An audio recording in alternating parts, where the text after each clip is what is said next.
Most people can't do deathcore screams. They try their normal mid-range screams and wonder why they can't hit those extreme highs and crushing lows. This is because deathcore screams are actually counterintuitive in a couple ways. So in this video, I'm gonna show you the exact system I use to teach thousands of people all over the world to unlock their nastiest deathcore screams without destroying your voice. I'm gonna show you the biggest myth about deathcore screams and then 2 different screams you need for highs and lows. So to start, let's define what makes deathcore screams different. For some people, they think deathcore is just regular screaming.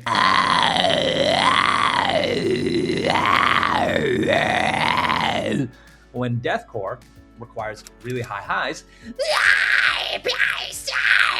or really low lows.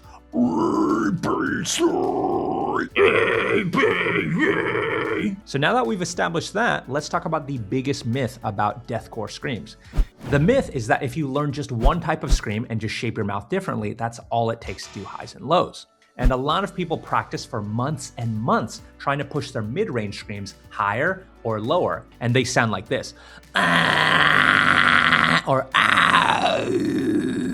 and they think, oh man, maybe I just don't have the voice for it. Maybe I can't hit those extremes. But you can't just mouth shape your way from a high shriek to a crushing low. For me, I use fundamentally different scream bases. And in some ways, this actually makes everything easier because once you learn the right screams for highs and the right screams for lows, you can hit those extremes without strain. Okay, so let's get into how to do those highs and lows. So for starters, deathcore highs.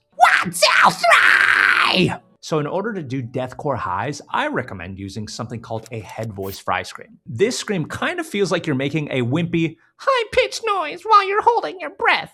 And because you're using your wimpy voice, aka your head voice register, you can get way higher than screams that are done from your talking register. For example, if I'm using my talking register to go high, I can't get that high. But if I'm using my wimpy head voice register, I can get way higher. Okay, so to create a head voice fry scream, you first want to act like you're puking, but in a very high wimpy voice. And here's a demonstration of that. Haha, my wimpy voice.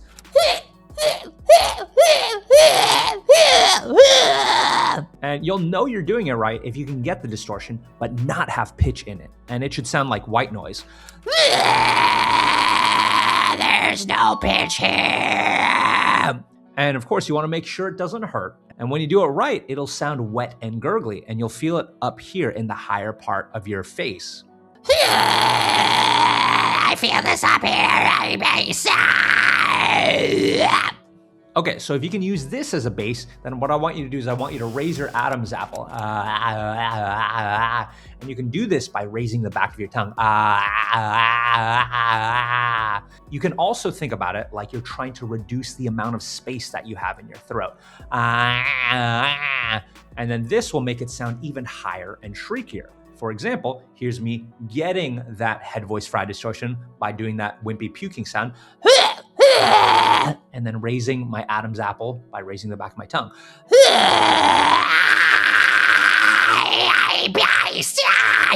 2, 3!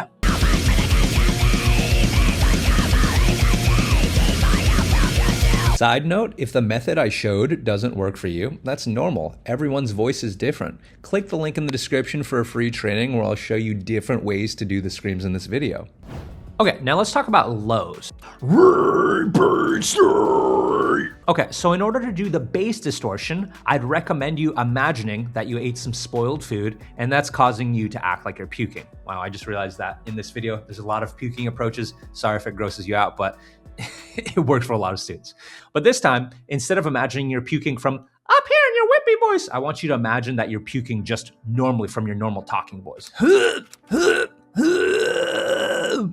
And if you do that correctly, then you'll get no pitch and you'll get white noise. And of course, it shouldn't feel uncomfortable. And this time, you'll feel a wet gurgly sensation in the lower part of your throat instead of up here when you're doing your head voice fry screams.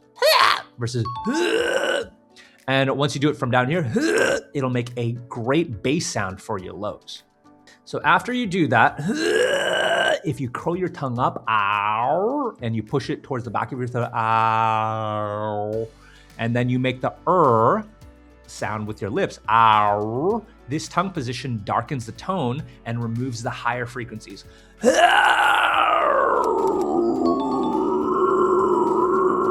and it will get you super, super low.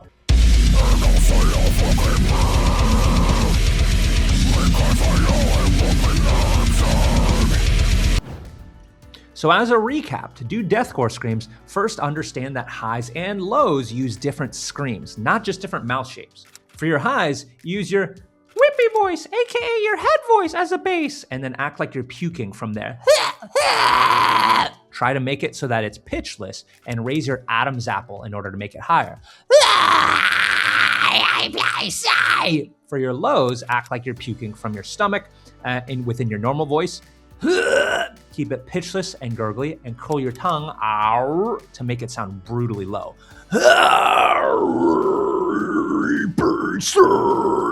So I recommend learning these screams separately at first, one at a time, and I want you to get comfortable with your high scream, then get comfortable with your low scream. And once you have both, you can start transitioning between them mid-song like many deathcore vocalists do. You can switch from your highs really quickly to your lows. So if you need help doing any of this, that's totally normal. Just check out the link in the description to get the free training. It'll also show you how to get in contact with me, and I can evaluate your screams for free. Otherwise, you might want to do some other types of screams that can be used for deathcore.